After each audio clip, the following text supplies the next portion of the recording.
Bismillahirrahmanirrahim. Alhamdulillahi alamin wa bihi nasta'in. Wassalatu wassalam ala sayyidil anbiya wal mursalin wa ala alihi wa sahbihi ajmain. Yang keempat daripada 4 perkara yang kita jaga, yang kita perhatikan ialah hati. Cukuplah engkau ketahui bahwa hati merupakan pokok segala urusan yang ada hubungannya dengan ibadah. Hati adalah pokok modal segala urusan yang ada hubungannya dengan ibadah. Karena hati itu adalah mahallun niyah, hati itu tempatnya niat.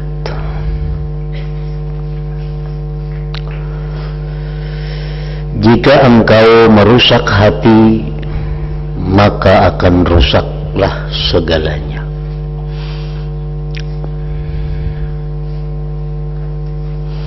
Walaupun itu jenisnya ibadah, tetapi dari niat yang buruk, dari niat yang salah, maka rusaklah ibadah itu.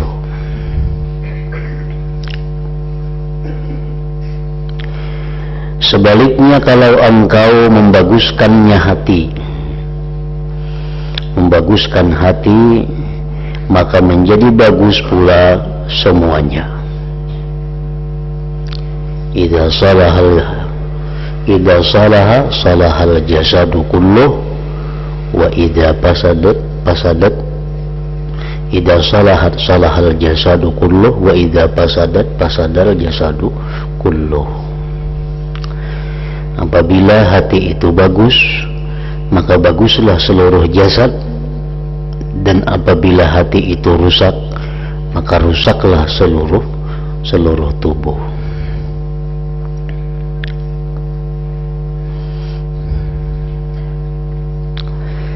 Karena itu hati bagaikan pohon,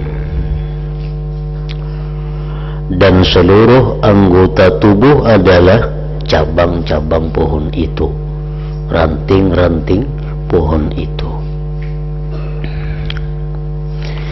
Di mana baik atau buruknya cabang-cabang tersebut tergantung pada pohonnya. Kalau pohonnya sudah kada baik, tentu cabangnya pun kada baik juga. Hati juga bagaikan raja. Hati bagaikan raja. Sedangkan seluruh anggota tubuh kita mengikutinya. Kalau raja baik, maka baik pula rakyatnya. Dan kalau raja rusak, maka rusak pula semua rakyatnya.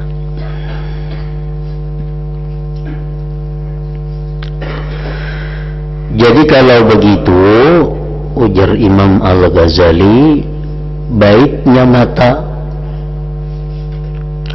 lisan, tutur kata, perut, dan sebagainya adalah menunjukkan kepada baiknya hati.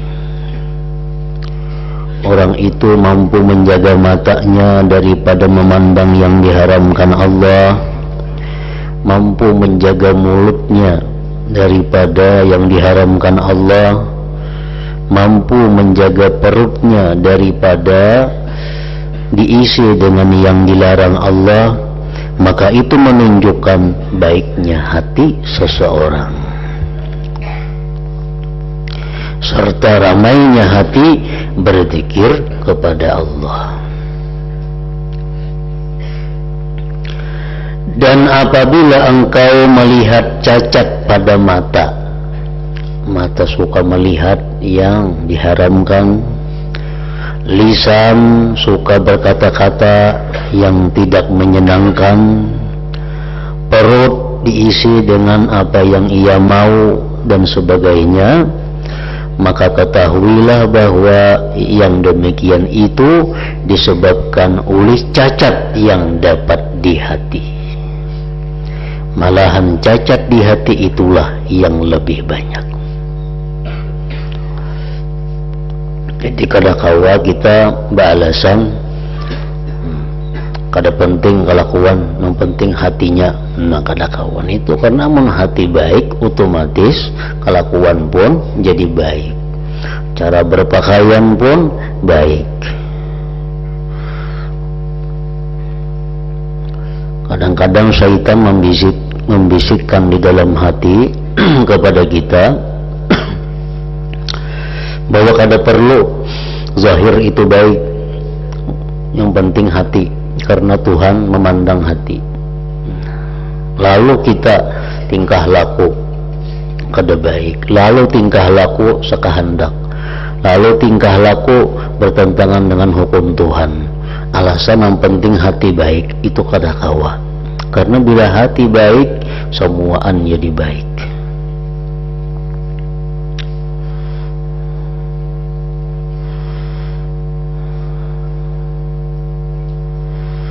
Karena itu curahkanlah perhatian engkau kepada hati,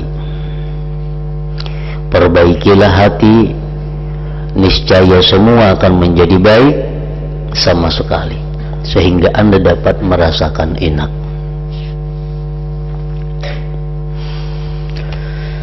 Kemudian masalah hati ini sangatlah sulit.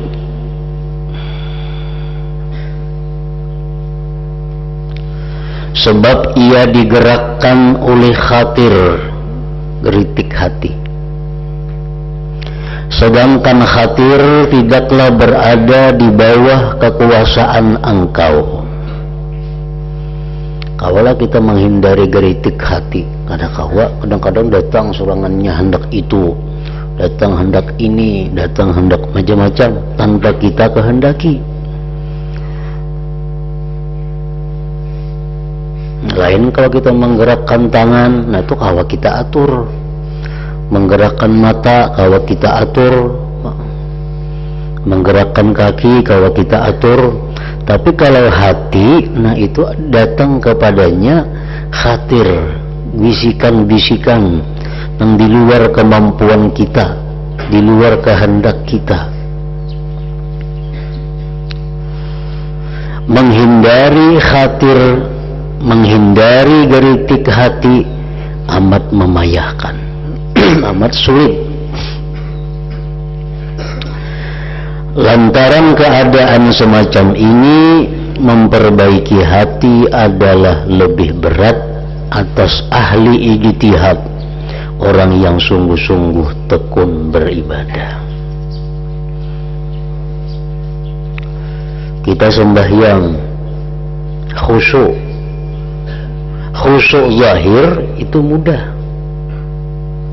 Khusyuk zahir sembahyang kayak apa? Khusyuk zahir itu sembahyang gerak-gerik tubuh kita sesuai aturan. Itu khusyuk zahir. Waktu takbir kita mengangkat tangan demikian caranya, ruku demikian caranya, sujud demikian aturannya, i'tidal demikian aturannya. Itu mudah kita menyesuaikan dengan aturan yang ada di kitab, di pelajaran. Nah, tapi kalau khusyuknya batin, khusyuknya hati, itu kita sulit. Kenapa? Karena datang ke dalam hati itu macam-macam geritik yang di luar kemampuan kita, di luar kehendak kita. Kiblat dada waktu sembahyang menghadap Baitullah. Itu semuaan kawa khusyuk. Adalah orang sembahyang bihiri-hiri enggak itu muka kanan ke kiri adalah kada pasti rata amun menghadap kiblat. Karena zahir ini mudah untuk diarahkan. Kiblat mata menuju tempat sujud, itu pun mudah. Kita kadang mengalihkan pandangan dari tempat sujud mulai awal sampai tuntung sembahyang, pandangan mata kita ke tempat sujud, itu mudah. Nah, kiblat hati mengingat Allah. Nah ini yang sulit, karena tadi hati itu didatangi oleh bisikan-bisikan yang di luar kemampuan kita menolaknya.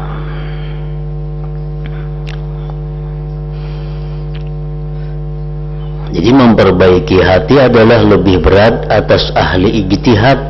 Artinya ahli ijtihad orang yang sungguh-sungguh tekun beribadah. Perhatian kepada urusan hati ini lebih banyak dan lebih besar bagi orang yang memiliki kewaspadaan.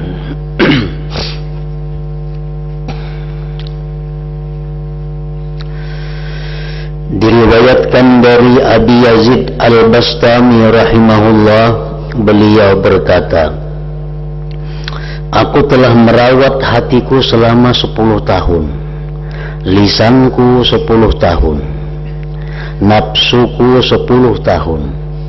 Ternyata hatilah yang paling sulit rawatannya.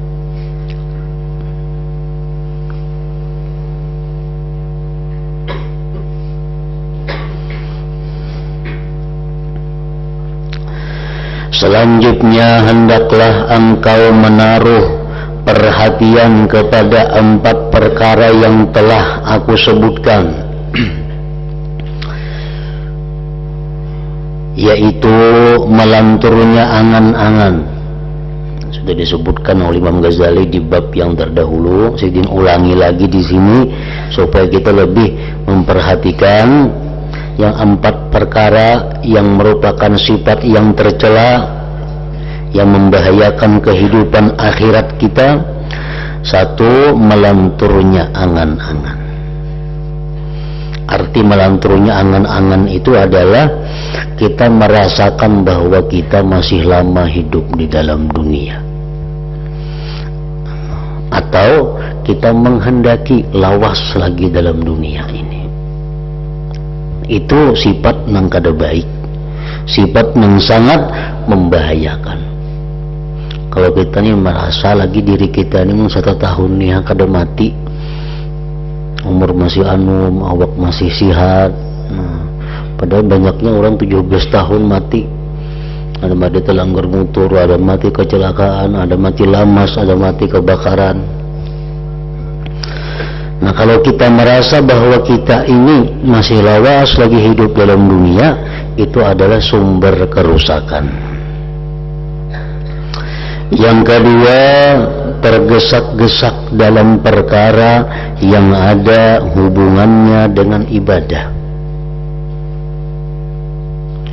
Artinya beribadah itu kalau terburu-buru itu merusak ibadah itu sendiri. Dalam hati kita ada geritik hati untuk beribadah, jangan langsung dituruti. Ta'anni, perlahan, pikirkan. Jangan-jangan bisikan ibadah dalam hati tadi bisikan syaitan. Karena syaitan ini bisa membujuk kita beribadahnya. Nafsu bisa membujuk beribadah, namun akhirnya nilainya 0. Jadi kalau ada geritik hati hendak beribadah, pikirkan. Yang dipikirkan bukan apa-apanya. Yang kita pikirkan itu adakah ibadah yang lebih baik daripada itu lagi.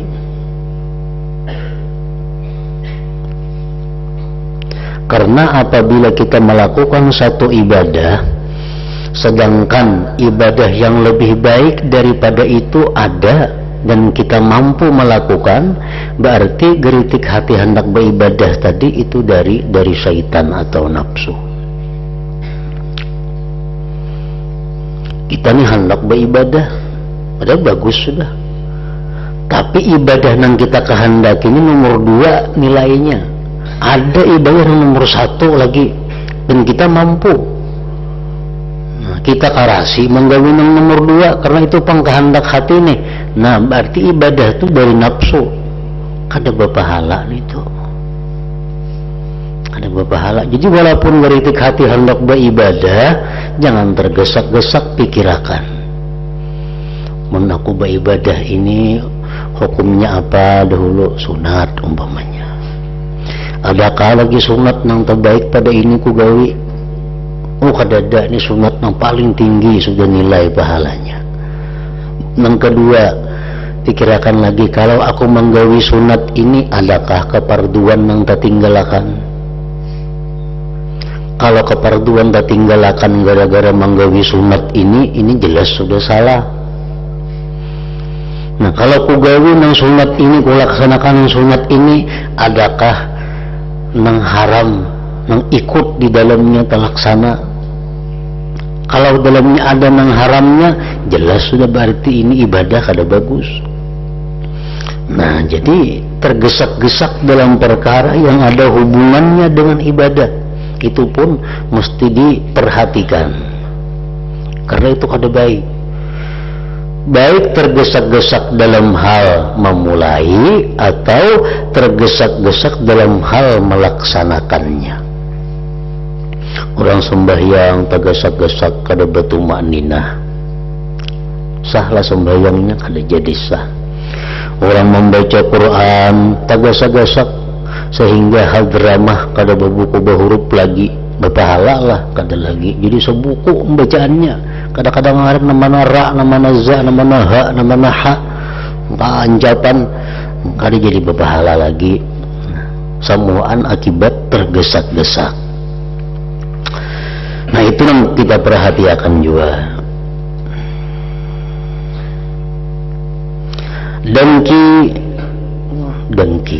Dengki ini sifat yang ada pada manusia. Dan yang keempat, takabur. Nah, 4 hal ini adalah pokok dari sumber kerusakan manusia.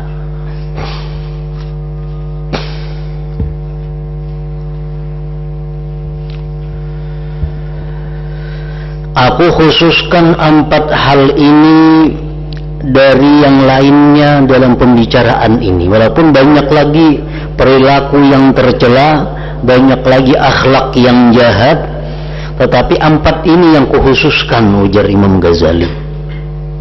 Panjang angan-angan, tergesak-gesak dalam ibadah, dengki dan takabur. Karena 4 hal inilah yang menjadi penyakit orang-orang ahli Quran, penyakit para orang yang berilmu, penyakit ulama pada khususnya. Nah 4 ini ulama-ulama pun kalau inya kada perhatian dengan dirinya, kena penyakit yang 4 ini. Apalagi yang kada ulama artinya.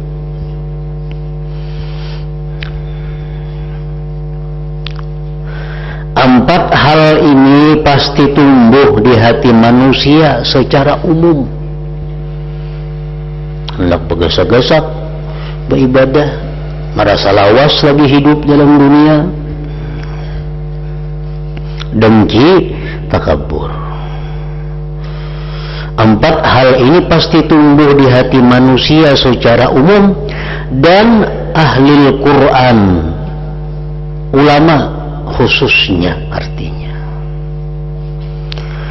4 hal ini lebih jelek.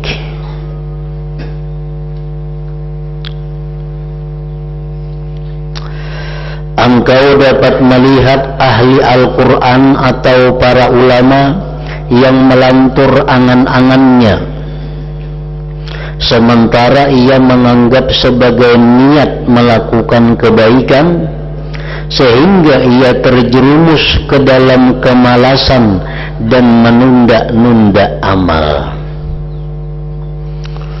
Kadang-kadang ulama-ulama itu dia mengingini lama dalam dunia ini, mengingini hidup yang lama di dalam dunia,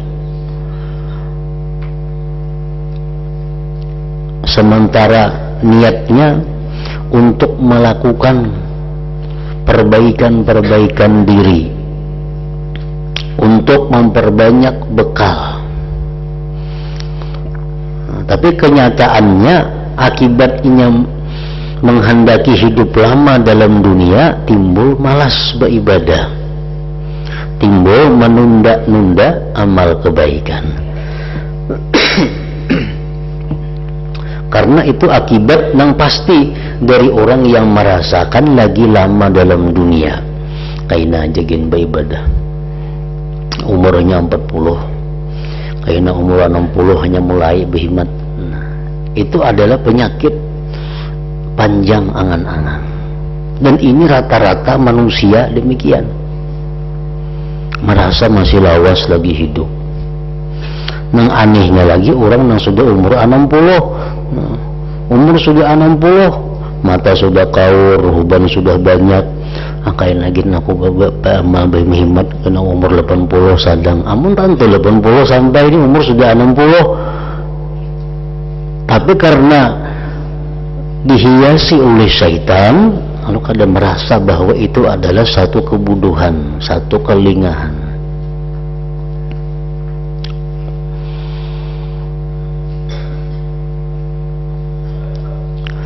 Orang semacam ini kelihatan tergesa-gesa untuk menghasilkan derajat kebaikan.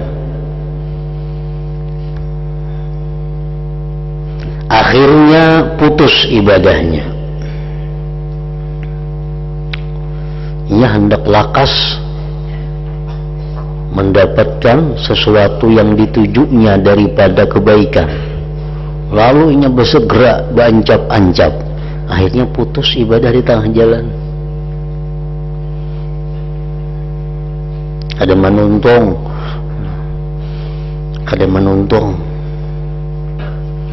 Ini hendak lakas diberi Tuhan ma'rifat, ini hendak lakas diberi Tuhan hidayah nang macam-macam.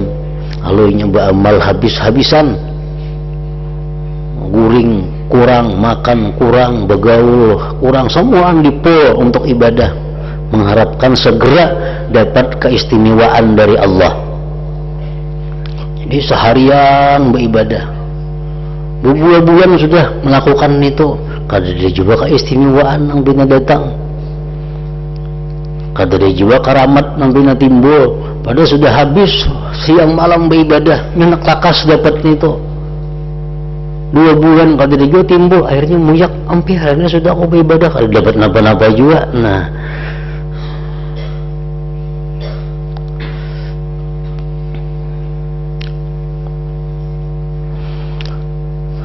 atau terburu-buru ingin terkabul doanya yang baik oleh Allah, akhirnya malah terhalang dari terkabulnya doa. Salah satu penyebab doa itu kada kabul, salah satunya adalah isti'jal, menuntut segera. Allah marah kita menggesak Tuhan, gitu Tuhan menggesak aku ini apa juga, inya keampunnya aku kaget Tuhan ini menggesak-gesak.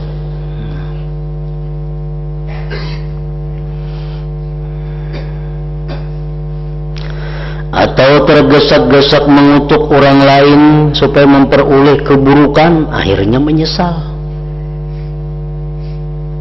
Sebagaimana diriwayatkan dari Nabi Nuh alaihi salam, Nabi Nuh pernah mengalami itu. Sidin tergesa-gesa dalam berdoa sehingga minta binasakan seluruh orang kafir yang ada di bumi. Akhirnya beliau menyesali.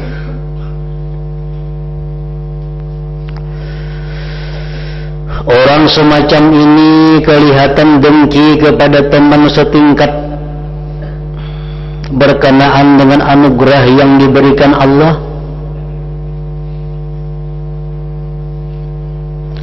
Sampai-sampai terkadang bisa menyampaikannya kepada suatu perkara yang mendorongnya melakukan perbuatan sangat jelik dan menunjukkan kejelikan dirinya.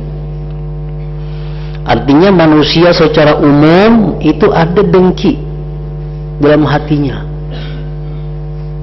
Terlebih-lebih ahli Quran, ahli ilmu, ulama, itu lebih mudah didatangi oleh dengki itu. Kadang-kadang sampai melakukan perbuatan yang sangat jelik, memfitnah, mengada-ada, menggibah itu sudahnya. Padahal orang fasik atau fajir saja belum tentu berani melakukan perbuatan itu. Tapi kalau ulama ini didatangi oleh dengki, bisa lebih berani daripada orang fasik.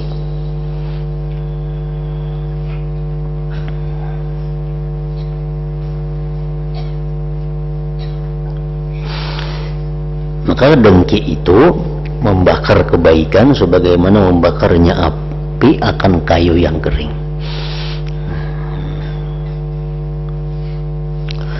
Lantaran keadaan yang demikian ini, Sufyan Ats-Tsauri rahimahullah berkata, aku tidak takut kepada orang yang hendak menumpahkan darahku kecuali kepada ahli Al-Quran dan ulama. Imam Sufyan Ats-Tsauri, aku kada takutan orang-orang jahat itu membunuh aku, tapi yang ku takutkan aku ini dibunuh oleh ulama sendiri. Para muslimin bertanya tentang sebabnya, kenapa juga ulama itu bisa membunuh? Sufyan menjawab, omongan semacam ini bukan aku yang pertama kali mengucapkannya. Yang pertama kali berbicara begitu adalah Ibrahim An-Nakhai rahimahullah.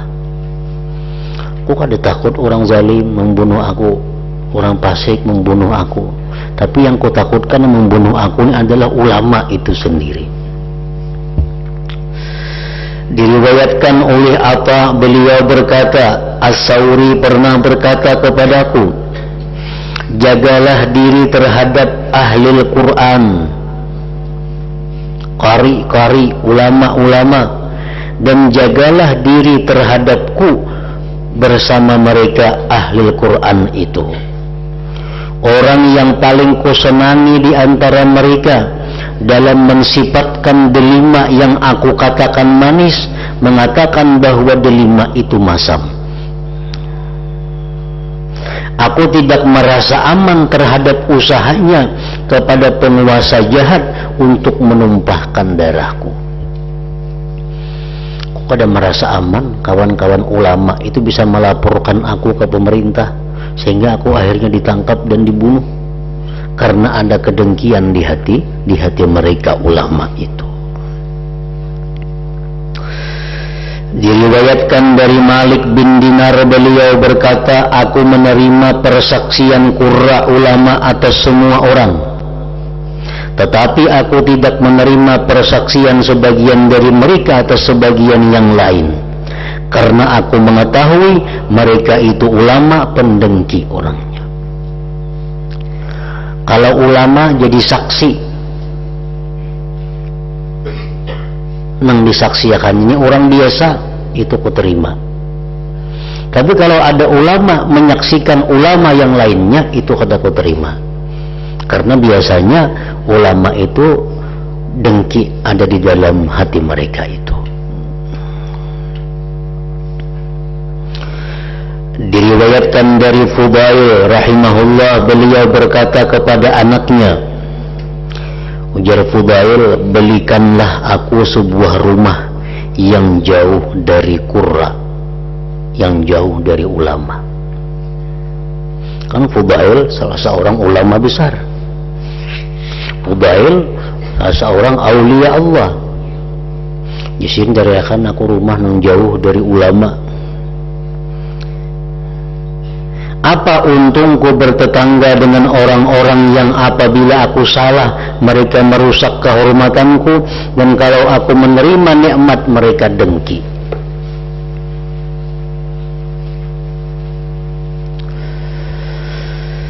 Orang semacam ini juga angkuh terhadap masyarakat dan meremehkan masyarakat.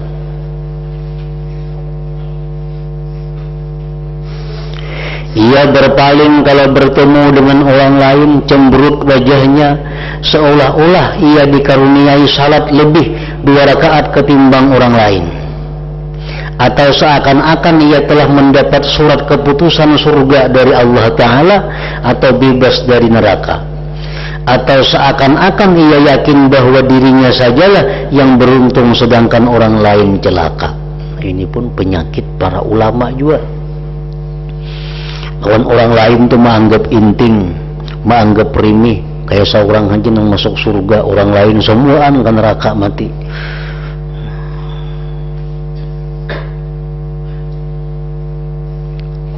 Orang lain semuaan ke denang baiknya. Makanya ada hadis yang mengatakan, barang siapa yang berkata bahwa manusia sekarang sudah rusak, maka dialah orang yang paling rusak. Kita nih bersuara bahwa ini manusia rusak sudah semuaan. Kita paling rusak artinya. Kita yang paling rusak. Karena kita manusia juga. Kalau tuh jin kita, binatang kita ada Allah. Manusia wah ini rusak semuaan sudah. Seorang manusia juga, nah seorang paling rusak artinya.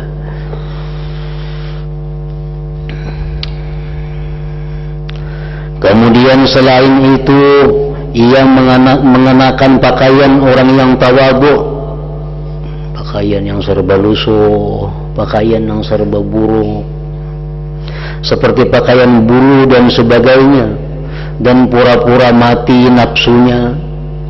Hal semacam ini tidak pantas dengan keangkuhan dan kesombongannya, tapi hatinya maka bahkan bertentangan dengan memang orang buta tidak bisa melihat. Memang orang buta itu tidak bisa melihat. Dituturkan bahwa Syekh Farqad As-Sabahi bertemu ke rumah Al-Hasanul Basri dengan mengenakan mantel luring, baju panjang biasanya dari bahan kain tebal yang coraknya berjalur-jalur. Sedangkan Al-Hasanul Basri memakai pakaian lengkap. Farqad memegang-megang pakaian Hasan Basri. Maka berkatalah Hasan Basri, apa sebab engkau melihati pakaianku? Pakaianku ini adalah pakaian ahli surga, jawab Hasan Basri. Sedangkan pakaianmu adalah pakaian ahli neraka. Syekh Farqad ini tawadhu putungannya, baju pina buruk, pina usang, kopiah pina kada taatur, seraba mariget. Hasan Basri pakaian yang baik, pakaian yang rapi, pakaian yang bagus. Lalu Syekh Al-Farqad ini menjaba-jaba pakaian Hasan Basri. Nah, pagi Hasan Basri, aku ini pakaian ahli surga nangka ini, ikanmu pakaian ahli neraka nangka itu. Nah, memang pernah aku mendengar bahwa kebanyakan ahli neraka adalah orang-orang yang hanya memiliki mantel dekil, pakaian yang sangat kotor kumal. Lebih lanjut, Al-Hasan berkata, orang-orang itu berlaga zuhud dalam pakaian mereka, tetapi kesombongan ditaruh di hati mereka. Ini berpakaian yang pina tawadhu, berpakaian yang pina mudah kada menghiraukan dunia, tapi di hati mereka penuh dengan kesombongan, keangkuhan, menganggap orang lain semuaan salah, orang lain semuaan rusak tadi. Demi Allah yang asma'nya digunakan untuk bersumpah, tentu salah seorang di antara kalian lebih besar kesombongannya daripada orang yang mengenakan mantel rik itu. Kepada keadaan semacam ini, Zunnun al-Misri memberikan isyarat dengan perkataannya, tasawwafa fazdaha bisufi jahla wa ba'dun nas yalbasuhu majana yurika muhanatan wa yurika kibra wa laysal kibru min syaklil muhana. Tasawwafa kay yuqalu lahu aminun wa ma ma'na tasawwufihil amanah wa lam yuridil ilaha bihi walakin arada bihi tariqa ilal khiyanah. Artinya, ia mengenakan baju bulu pakaian ahli tasawuf pada zaman dulu. Lalu ia membangga-banggakan pakaian bulunya karena kebodohannya. Sementara itu sebagian manusia mengenakan, orang yang benar-benar ahli menjernihkan hati sambil bergurau.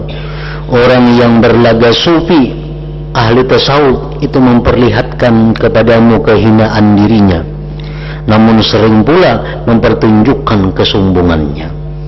Memang kesombongan tidaklah sama dengan kehinaan diri. Orang yang berlagak sufi memakai baju bulu supaya dikatakan sebagai orang yang terpercaya. Tetapi arti tasawufnya memakai baju bulu bukanlah suatu amanah terpercaya. Orang yang berlagak sufi itu tidaklah mengharapkan keridaan Allah dengan tasawufnya, tetapi maksudnya hanyalah agar mendapatkan jalan untuk khianah. Nah, berdasarkan keterangan tersebut di atas, ujar Imam Ghazali, maka jagalah diri engkau dari 4 penyakit yang telah aku tuturkan ini, terutama takabur tadi. Orang yang menuntut ilmu itu mudah diserangnya takabur. Orang yang ahli ibadat mudah diserangnya takabur. Orang yang kaya mudah diserangnya takabur. Orang yang punya kedudukan tinggi mudah diserangnya takabur. Orang yang punya keturunan mulia mudah diserangnya takabur itu. Orang yang mempunyai keelokan, ketampanan, kecantikan mudah diserangnya takabur itu.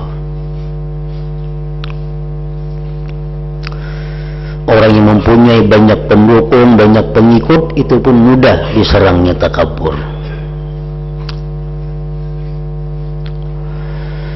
Maka jagalah diri engkau dari 4 penyakit yang telah kututurkan ini, terutama takabur. 3 yang pertama adalah tempat yang licin. Merasa lawas lagi hidup, tergesa-gesa dalam ibadah, dengki. Nah, itu adalah jalan yang licin. Seandainya engkau terpelisit ke dalamnya, pasti engkau terjatuh ke dalam maksiat. Sedangkan takabur merupakan tempat licin yang seandainya engkau terpelisit ke dalamnya, tentu engkau terperosok ke dalam lautan kekafiran dan kedurhakaan. Antara 4 perkara tadi yang paling berbahaya adalah takabur, karena takabur ini bisa membawa kepada kekafiran, kepada kafir. Janganlah engkau melupakan kisah iblis dan fitnahnya. Ia membangkang tidak mau bersujud kepada Adam serta takabur, dan ia menjadi kafir. Orang yang takabur ini orang yang memakai sifat Allah. Maksiat-maksiat itu ada yang sifatnya syaitaniyah, nafsaniyah, itu masih inting dibanding kalau maksiat ini bersifat rabbaniyah. Orang makan babi, orang minum arak, itu sifatnya nafsaniyah, nafsunya. Orang melakukan riba, itu sifat nafsunya, itu maksiat juga. Tetapi yang berat itu adalah maksiat rabbaniyah, maksiat yang merebut ketuhanan. Takabur itu sifat Tuhan, yang berhak besar, berhak mulia, berhak bersih, berhak suci, itu adalah Tuhan. Bila kita merasakan bahwa diri kita ini besar daripada orang lain, diri kita ini merasakan mulia dari orang lain, itu ngarannya adalah merabuti sifat Tuhan. Merabut sifat Tuhan itu membawa kepada kekafiran.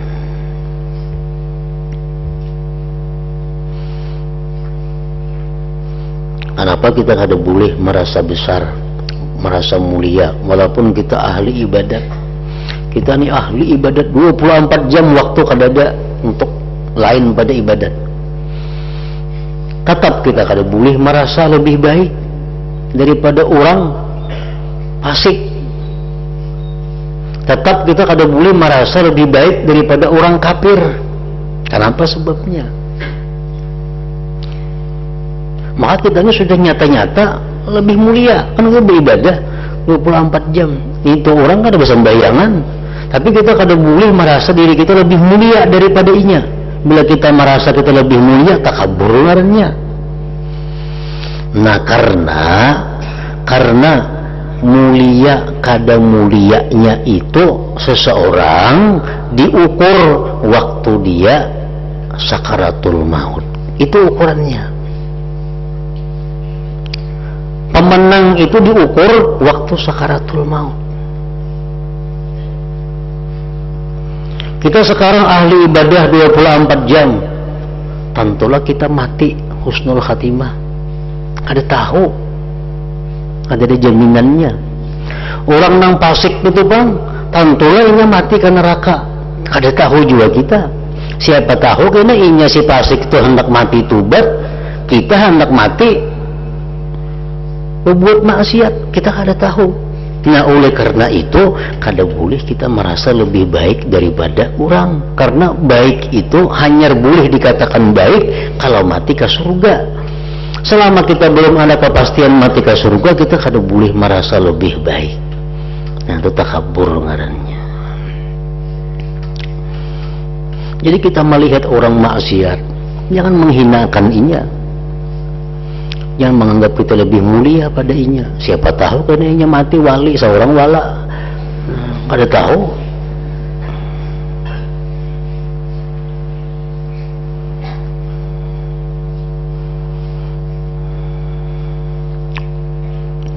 Jadi takabur itu berbahaya. Terpelisit dalam takabur ini bisa menjadi kafir. Marilah kembali kepada Allah. Semoga Allah menjaga kita semua dengan sebaik-baik pengawasannya. Dialah zat yang maha murah, lagi pula besar karunia-Nya. Nah, pasal ayat hadza pasal. Ila hadratin Nabi sallallahu alaihi wasallam al-Fatihah. Iyyaka na'budu wa iyyaka nasta'in. Ihdinas siratal mustaqim. Siratal ladzina an'amta 'alaihim. Bismillahirrahmanirrahim. Alhamdulillahi rabbil alamin. Allahumma salli wa sallim wa barik ala sayyidina wa habibina Muhammad wa alihi wa sahbihi ajma'in. Allahumma ighfir lana ma akhta'na wa ma ta'ammadna wa ma asrarna wa ma a'lanna wa ma asrafna wa ma anta alam bihi minna. Antal muqaddim wa antal muakhir, la ilaha illa anta. Allahumma anfa'na bima 'allamtana wa 'allimna ma yanfa'una wa zidna fahman wa ilman wa amalan wa hudan wa taufiqan bi rahmatika ya arhamar rahimin. Sallallahu ala sayyidina Muhammadin wa ala alihi wa sahbihi wa sallam. Alhamdulillah.